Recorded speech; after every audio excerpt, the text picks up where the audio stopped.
gracias al comité organizador por invitarme a dar esta charla. Para los que no me conocéis, soy el doctor Peiró, que formo parte de la unidad de columna junto a la doctora Vilalta. Y nada, voy a hablar un poquito sobre la escoliosis en pacientes con síndrome de Rett. Este es el guión que voy a usar. Hablaremos un poquito del desarrollo de la columna, de las generalidades de la escoliosis, de las manifestaciones de la misma, y luego me centraré un poquito más en la escoliosis de aparición precoz, que es la que más nos interesa, y en concreto el síndrome de Rett, y acabaré hablando un poquito, unas pinceladas sobre el tratamiento.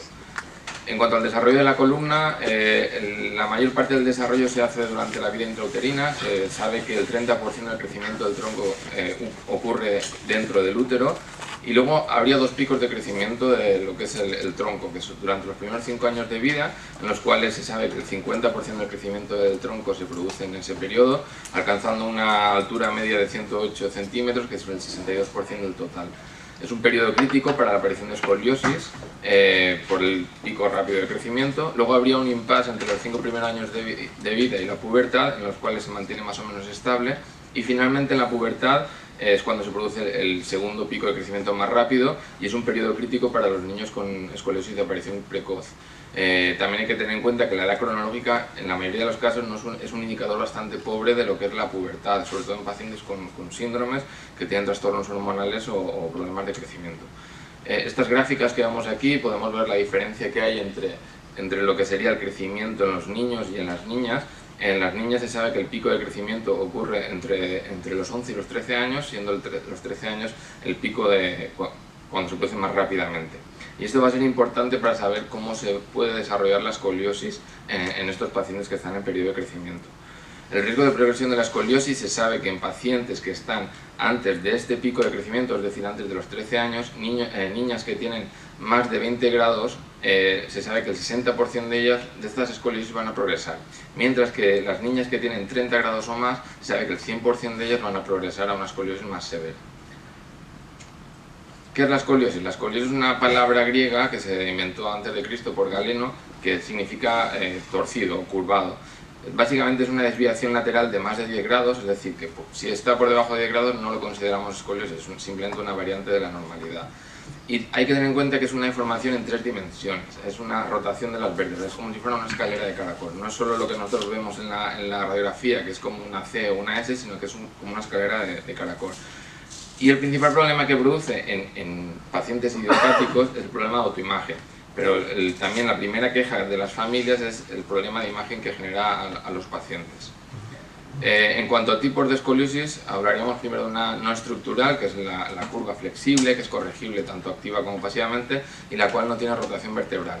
Aquí en la imagen podemos ver lo que es el test de Adams, que vemos que es lo que es la posición en flexión del tronco, en el cual vemos que no hay ninguna giba.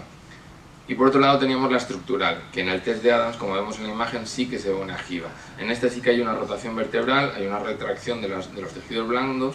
Es una escoliosis que no es corregible ni activa ni pasivamente y que produce gibas y suele ser progresiva.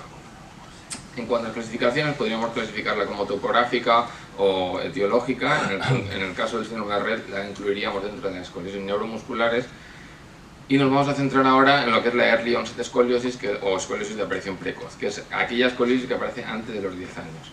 Según el libro del Growing Spine, que es el libro más importante que hay acerca de esto, dice que la escoliosis de aparición precoz es una población muy heterogénea, con muchas etiologías, y por lo tanto no hay una sola estrategia de tratamiento, sino que hay múltiples, y que no hay una verdad absoluta, y que es necesario adaptar este tratamiento a las necesidades de cada paciente.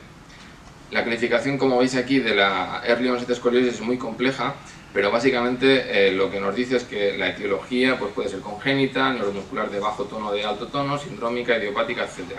Y luego unos parámetros radiológicos que nos sirven para valorar los riesgos de progresión o el tipo de tratamiento que requerirá cada paciente independientemente de la etiología de esa escoliosis. En cuanto a las manifestaciones clínicas, como hemos dicho, la principal queja de las familias y los cuidadores cuando vienen a la consulta es el aspecto físico de la niña.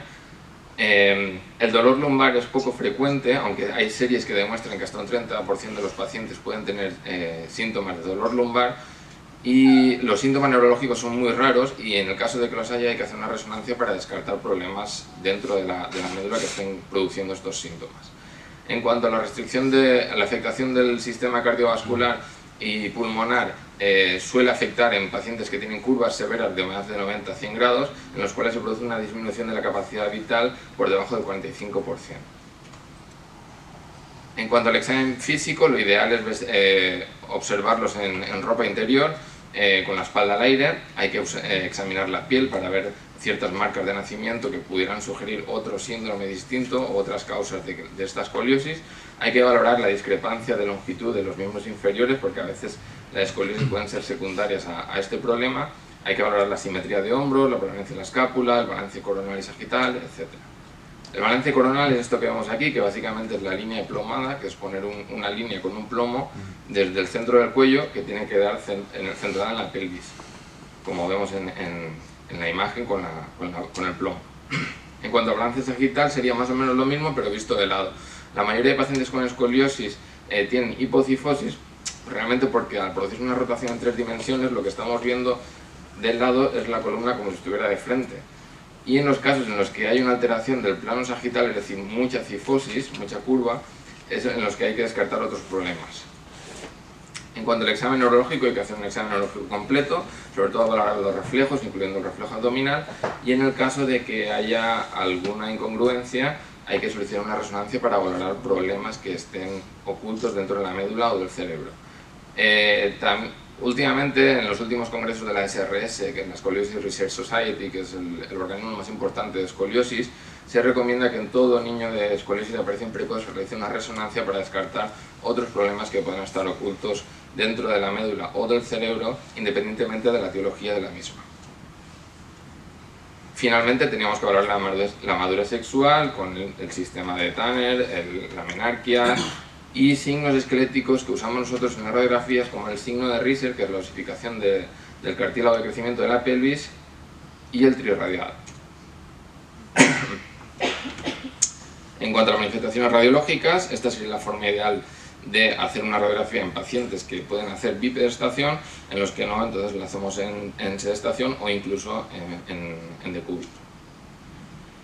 Como sabéis, el ángulo de Cobb, que es el ángulo que nosotros utilizamos para medir la magnitud de la curva, es un ángulo indirecto, y hay que tener en cuenta, que esto es muy importante, que la variabilidad inter e intraobservador al medir este ángulo es de 7 grados. Esto quiere decir que si el paciente viene a la consulta y le medimos 50 grados, a lo mejor en la siguiente consulta, la misma radiografía, nos puede salir 55 o 45, o que otra persona lo mida y le salga distinto también.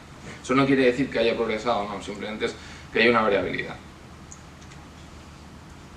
Y la rotación vertebral la mediríamos con distintos métodos, que ahora no me voy a parar a hablar de ellos. El balance coronal, igualmente en la radiografía, lo mediríamos con la línea plomada. Y este es un parámetro muy importante que usamos para saber qué riesgos de progresión tiene la escoliosis, que es el rib vertebral angle o ángulo vértebra-costilla, en el cual nos sirve para saber si esta escoliosis tiene mucho riesgo o poco riesgo de progresar a una escoliosis mayor. Y el punto de corte serían unos 20 grados. O sea, más de 20 grados significa que es una escoliosis que tiene mucho riesgo de ir a más. La vista lateral, básicamente lo que nos centramos es en la cifosis torácica, que es la parte alta de la columna que vemos aquí, y la lordosis. La cifosis estaría normal entre los 10 y los 40 grados y la lordosis entre los 20 y los 60 grados. El balance sagital, que es lo mismo, es la línea plomada pero hecha desde una visión lateral de la columna. Y las radiografías en bending o en tracción, que estas son muy útiles a la hora de realizar la cirugía para saber cómo de flexible es esa columna y qué niveles son los que tenemos que incluir en la fusión. En cuanto a los parámetros pélvicos, lo que más nos interesa en una escoliosis neuromuscular es la oblicuidad de la pelvis, porque a la hora de corregir pues hay que fusionar hasta la pelvis o quedarse un poquito más cortos. Y finalmente la resonancia, como hemos dicho, nos sirve para valorar otros problemas que puedan haber en el troncoencéfalo o en la médula, como la sinigomiela, Arnold Chiari, que pudieran estar generando esta escoliosis. El TAC, en casos severos, nos sirve para planificar la cirugía y conocer la anatomía, y también en pacientes que ya se han fusionado, que tenemos sospecha de que la fusión no se ha hecho correctamente, nos sirven para valorar si se ha formado hueso o no en esa cirugía. Otras evaluaciones, en niños mayores de 5 años se recomienda hacer unas pruebas de función pulmonar, siempre que sean colaboradores, y el TAC de tórax nos sirve también para valorar la deformidad del tórax y los volúmenes pulmonares. Luego, hay que tener en cuenta que la escoliosis no es solo un problema de la columna aislado, se produce un efecto dominó que lleva a una enfermedad propiamente dicha, porque no solo afecta al crecimiento y a la talla del paciente, sino que va a afectar a la forma del tórax. Y esto lo que va a alterar la función pulmonar y cardíaca y puede producir síndromes como el síndrome de insuficiencia torácica, que puede llevar a un cor pulmonale y en casos más severos puede ser letal, incluyendo pacientes que pueden llegar a morir de esto. En cuanto al desarrollo del tórax, sabemos que el volumen del tórax en niños hasta los 10 años suele ser de un 50% y alcanza el 100% en la adolescencia, alrededor de los 15 años. Esto es importante, pero todavía más importante es saber que en los alveolos, donde se realiza el intercambio de gases en los pulmones, se desarrollan al 100% a la edad de los 8 años. Y este es un factor muy importante tener en cuenta, porque a la hora de realizar una fusión de la columna, no podemos hacerlo antes de los 8 años por eso mismo, porque si no se desarrollan los alveolos al completo y luego estamos produciendo un problema pulmonar a estos pacientes. Vamos a hablar ahora un poquito más centrado sobre el síndrome de Rett. La verdad es que hay muy poco publicado sobre el síndrome de Rett y la escoliosis. La mayoría de los trabajos están más centrados en general en escoliosis neuromusculares, pero lo que nos importa aquí, de que son las manifestaciones ortopédicas, sabemos que la escoliosis es muy frecuente, que también pueden presentar contracturas de miembros inferiores, sobre todo en pacientes que no son deambulantes, es más frecuente todavía, y problemas de cadera. En cuanto a la escoliosis, cabe recordar que es muy similar a otras enfermedades neuromusculares, que suele ser en forma de C, aunque también pueden aparecer curvas compensatorias, y que en la mayoría de los casos produce una oblicuidad pélvica como la que vemos aquí en la radiografía. Este es uno de los trabajos más recientes y una de las series más completas que hay hablando de la escoliosis en pacientes con síndrome de Rett, en la cual incluían 913 niñas. Y lo que llega a la conclusión es que la frecuencia y la severidad de estas escoliosis aumentan con la edad en los pacientes con síndrome de Rett. Que la escoliosis severa afecta alrededor de un 27% de los pacientes con síndrome de Rett. Se sabe, como hemos dicho, que la prevalencia aumenta con la edad, que la progresión es más rápida que en los pacientes con escoliosis idiopática u otras enfermedades neuromusculares, y como ya dijo Lindström, alrededor de los años 90, que lo publicó en la revista Spine, que es la más importante que tenemos para escoliosis, se observó que la progresión es más rápida que en el resto de enfermedades neuromusculares y que aumenta alrededor de unos 15 grados por año en las fases finales del síndrome de Rett. Y por eso hay que llevar un control más exhaustivo de estos pacientes que de otros, y se recomienda hacer el seguimiento cada 6 meses o 12 en los que están más estables. Y ya pasamos a lo que es el tratamiento. Esto es un poco engorroso, es el algoritmo que nosotros usamos en la escoliosis de aparición precoz para el tratamiento de la escoliosis. Básicamente lo que dice es que las curvas que están por debajo de 25 grados simplemente lo que tenemos que hacer es observación y seguirlas de cerca. Las curvas que están por encima de 25 grados, ahí ya hablamos del uso del corsé o los yesos u otras técnicas no invasivas. Siempre que sean bien toleradas los podemos mantener con esto, mientras que las que no son bien toleradas o que progresan, ahí ya hablamos de cirugía. Y ahora es cuando vamos a hablar de los distintos tipos de tratamiento. En cuanto a los corsés, se ha demostrado que los corsés en las enfermedades neuromusculares no son suficientes, pero sí que son útiles para retrasar la cirugía hasta que el niño tenga una edad que ya podamos hacer una cirugía en él. Hay distintos tipos de corsés, que ahora no me voy a centrar en ellos, dependiendo del tipo de la curva, etc. Y se considera que el corsé está funcionando cuando hay una progresión de menos de 5 grados entre una radiografía y otra. El tratamiento es gold estándar, o sea, el tratamiento más eficaz que hay para la escoliosis es lo que se llama la fusión posterior o artrodesis, que es lo que se usa tanto en escoliosis neuromusculares, idiopáticas, etc. Que básicamente es hacer un abordaje posterior y poner tornillos o ganchos y barras en la columna para corregirla. El problema, como hemos dicho, es que hacer una fusión en niños menores de 8 años tenemos el riesgo de crear un síndrome de insuficiencia torácica, porque todavía los pulmones no están desarrollados. Entonces, en esos pacientes es cuando tenemos que usar otras alternativas. Pero bueno. Además, como hemos dicho antes, los niños que tienen mucha oblicuidad pélvica, conviene hacer una instrumentación larga hasta la pelvis para corregir esa oblicuidad pélvica y por tanto intentar corregir los problemas de sedestación que puedan tener y evitar la descompensación en un futuro. A partir de los 8 años y hasta la pubertad es una época un poco crítica en cuanto a saber qué tratamiento tenemos que hacer en ellos, porque ya se puede hacer la fusión, pero dependiendo del grado de cada paciente, a veces no conviene hacer una fusión sabiendo que todavía están en periodo de crecimiento para evitar posibles complicaciones. Eso ahora no vamos a hablar de ello. Pero bueno, lo que sí que se sabe es que el tratamiento de la artrodesis en pacientes con síndrome de Rett se ha demostrado que mejora las actividades básicas diarias y tras la realización de la fusión, pero tiene una tasa de complicaciones que no es menospreciable. O sea, hablamos de complicaciones pulmonares que están alrededor del 60% y complicaciones gastrointestinales que están en torno al 30%. O sea, que es algo que hay que tener en cuenta a la hora de realizar una cirugía de este estilo. El doctor Vitali, que es uno de los que más ha publicado al respecto de esto, que forma parte del Growing Spine Study Group, que es el grupo de estudio más importante multicéntrico a nivel mundial, habla de la importancia de los comités de escoliosis a la hora de valorar pacientes con síndrome de Rett u otros síndromes. Entonces, en este centro, por suerte, tenemos un comité de escoliosis que funciona bastante bien, en el cual formamos parte los neurólogos, la gente del aparato respiratorio, los de gastro, rehabilitación, nosotros de trauma, anestesia, los de UCI, psicólogos, familias, trabajadores sociales, etc. Y esto es muy importante porque para nosotros, al final lo que valoramos como cirujanos es la radiografía, pero hay que tener en cuenta la opinión del resto de especialistas que ven cada día a estos pacientes, porque nosotros podemos poner más recto a un paciente, pero hay que saber hasta qué punto eso le puede aportar algo al paciente, sabiendo los riesgos a los que se asume durante la cirugía. Y luego se sabe que la deformidad del plano coronal y la del paciente son las variables que más influyen a la hora de realizar el tratamiento. Comenta en este trabajo es que hay que independizar el tratamiento a cada paciente, las necesidades de cada paciente, porque al final si solo tenemos martillos en nuestra caja de herramientas, todo nos parece un clavo, y no es así.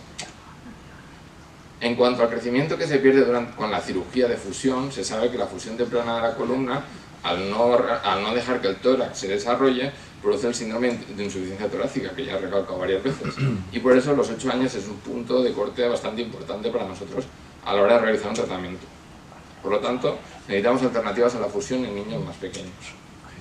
¿Qué alternativas tenemos? Pues la tracción, por ejemplo. La tracción es un método de tratamiento que, aunque parezca una tortura, es muy útil.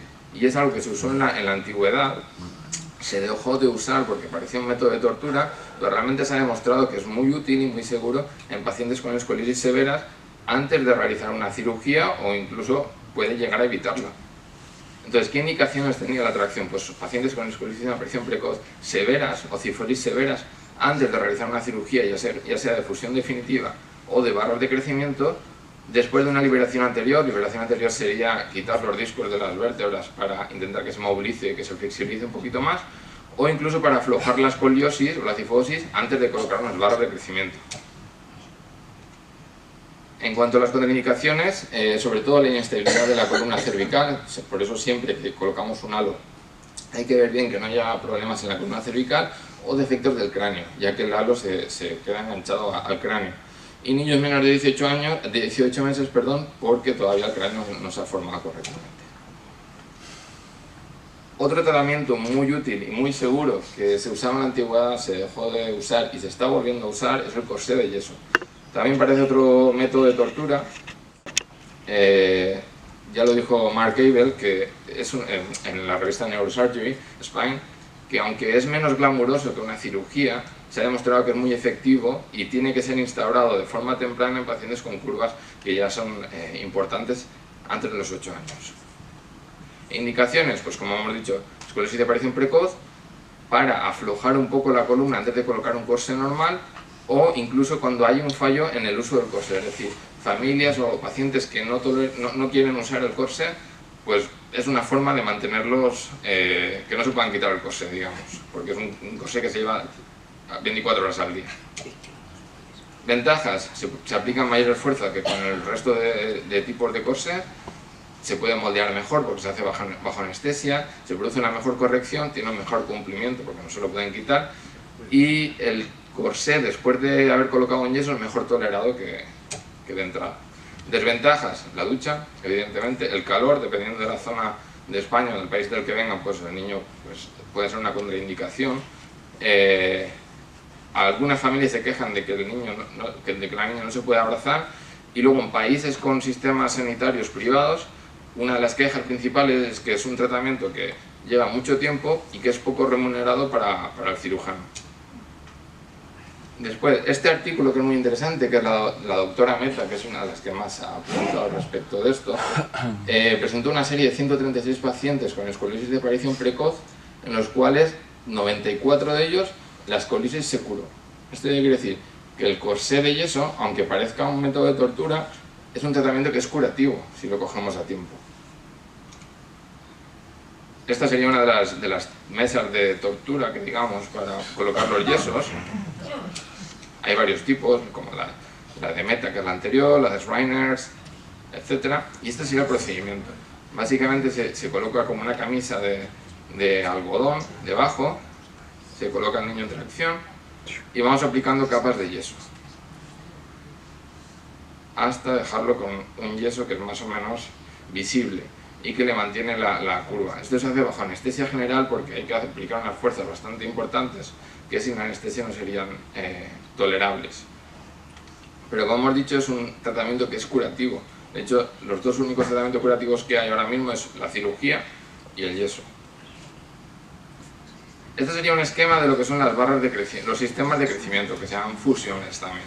Entonces teníamos un grupo, que es el grupo 1, que son los sistemas de distracción, que están las barras de crecimiento tradicionales, los vectors, o las barras magnéticas, de las que hablaremos luego. Otro segundo grupo, que sería lo que es el crecimiento guiado, como es el Luke o el Sheila, que son otras técnicas que ya no se usan tanto porque se demostró que producían fusión de la columna a largo plazo. Y por último, otra cosa que está muy de moda ahora también, que son las bandas de tensión, que son lo que se llama tether, que todavía está en fase de desarrollo para niños con escoliosis de aparición precoz. ¿Qué pasó con las barras de crecimiento, con las técnicas sin fusión? Pues se sabe que al realizar los alargamientos, el riesgo de complicaciones con el paso de los años aumenta, y aumenta un 25% por cada cirugía que se realiza de más. Es decir, cuanto más pequeño es el niño, más riesgo de que haya complicaciones durante esos alargamientos. Además, los problemas de la herida son heridas que hay que abrir cada 6, cada 12 meses y eso aumenta el riesgo de infección. De hecho, se sabe que pacientes que ya tienen más de 4 alargamientos, el riesgo de infección aumenta por encima del 25% y con cada alargamiento de más, este riesgo aumenta un 5% más. Además, ¿qué pasa con la anestesia? Al hacer muchas anestesias repetidas, hay muchos estudios que hablan de problemas de distrés postoperatorio con la anestesia. Ansiedad, problemas de trastornos conductuales, cognitivos, académicos, etc. Entonces esto también es un factor a tener en cuenta. Cuantas más anestesias va a recibir el niño, es más probable que tenga problemas de este tipo a lo largo de su crecimiento. Y otra cosa que tenemos que tener en cuenta con las cirugías de alargamiento, que son cirugías abiertas, es que la columna llega un momento que por el propio acto quirúrgico se llega a fusionar. Y eso es lo que no queremos, que se fusione la columna en un niño pequeño. Para todo esto se desarrolló lo que se conoce como las barras magnéticas, o las MAGEC, para intentar evitar todos estos problemas. Y esto lo inventó el doctor Dubusset, que es este que tenemos aquí, que es uno de los que ya ha fallecido, pero es uno de los que más ha sabido de esto y de los que más ha trabajado en esto. Básicamente es una barra de crecimiento como las tradicionales, pero que con un imán se puede manejar sin tener que sin tener que hacer una cirugía. Entonces básicamente ponemos las barras de crecimiento dentro de la columna y con este aparato que vemos aquí, que es como si fuera un ecógrafo, en la misma consulta se produce el alargamiento de la misma barra y de la columna. Indicaciones, pues pacientes inmaduros por debajo de los 10 años, con curvas de más de 30 grados, que tienen que tener una altura de la columna menor de 22 centímetros, de la columna torácica, y que estén en riesgo de síndrome de insuficiencia torácica. En cuanto a las contraindicaciones, niños muy pequeños, porque la barra tiene un tamaño determinado, con bajo peso, porque son voluminosas y pueden llegar a molestar en la piel. Los que están muy gorditos tampoco se puede hacer porque lo que es el tejido graso también hace interferencia con la máquina. Niños con marcapasos o desfibriladores también son una contraindicación relativa. Pacientes que no cumplan el seguimiento, sobre todo pacientes que vienen de otros países que no alargamientos, sería una contraindicación también. Y pacientes que requieran resonancias de forma repetida, aunque esto se ha solventado con otros tipos de resonancia que, bueno, hay estudios ahora actualmente que demuestran que sí que se pueden hacer resonancias en pacientes con barras de crecimiento magnético de la última generación. Otras contraindicaciones relativas serían la osteoporosis o la osteopenia, porque al final es donde el hueso es donde nosotros anclamos lo que son los tornillos y los ganchos, y si el hueso no es bastante resistente se puede romper. o pacientes con alergia al metal. La técnica básicamente sería esta que vemos en la fotografía, que es una incisión pequeña arriba y una incisión pequeña abajo, y luego pasamos las barras de forma subcutánea por debajo del músculo, o sea, es decir, son dos incisiones muy pequeñas. Colocamos los tornillos y los ganchos, como estos que vemos en la fotografía, y lo vamos alargando en un periodo de cada 3-6 meses sin abrir la piel, es decir, en la consulta con el paciente despierto. Este sería el procedimiento en el cual podemos ver aquí en la fotografía número 1 que se detecta dónde está el implante con un imán externo, se marca con un boli y luego con el aparato le ponemos cuánto crecimiento queremos darle a la columna, y esto se va repitiendo cada 3 o 6 meses en la consulta.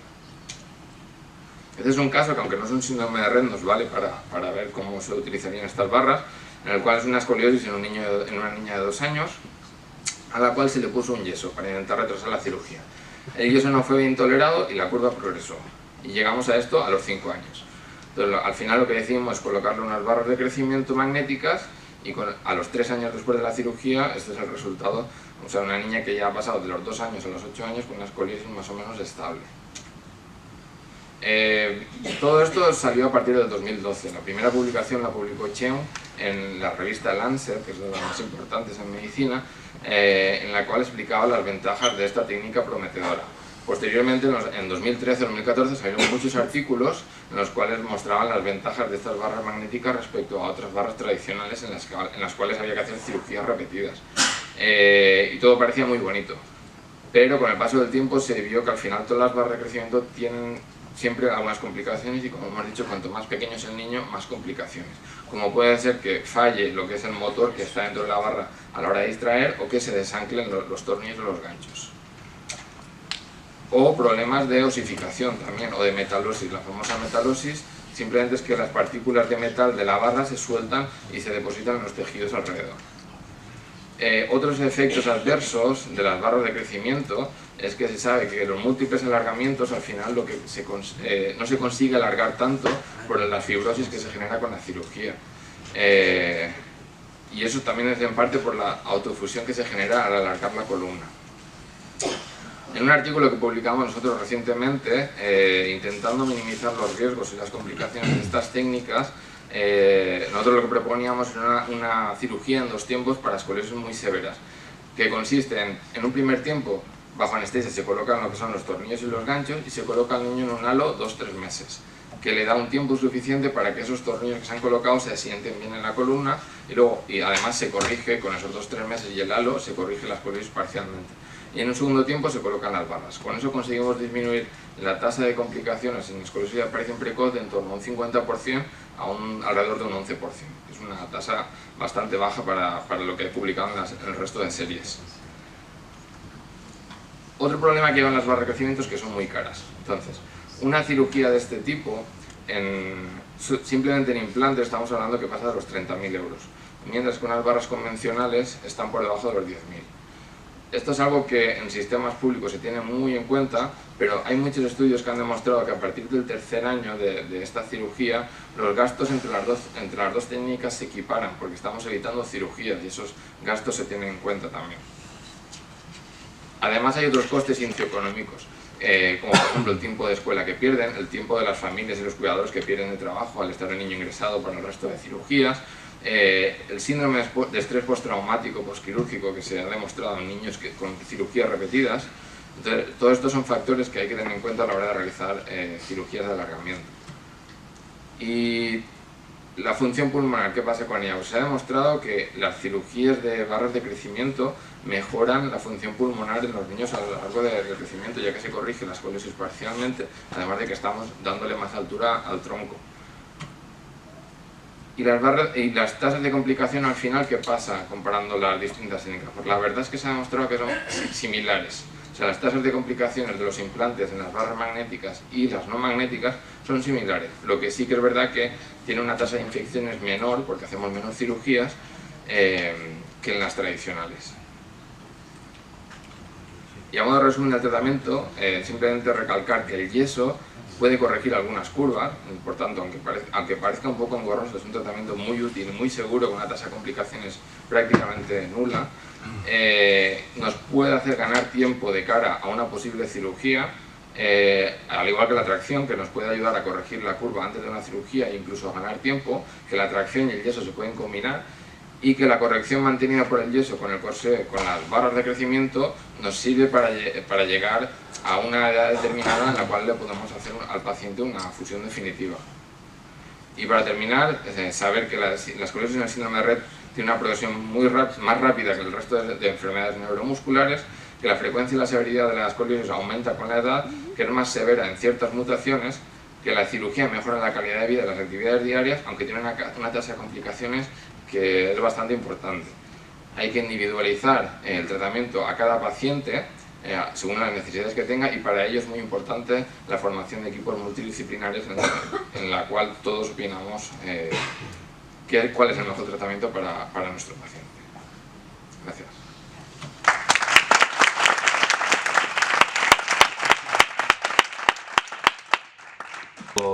Hasta los grados, ya que 53 grados, pero ya el corsé evidentemente estaba haciéndole daño.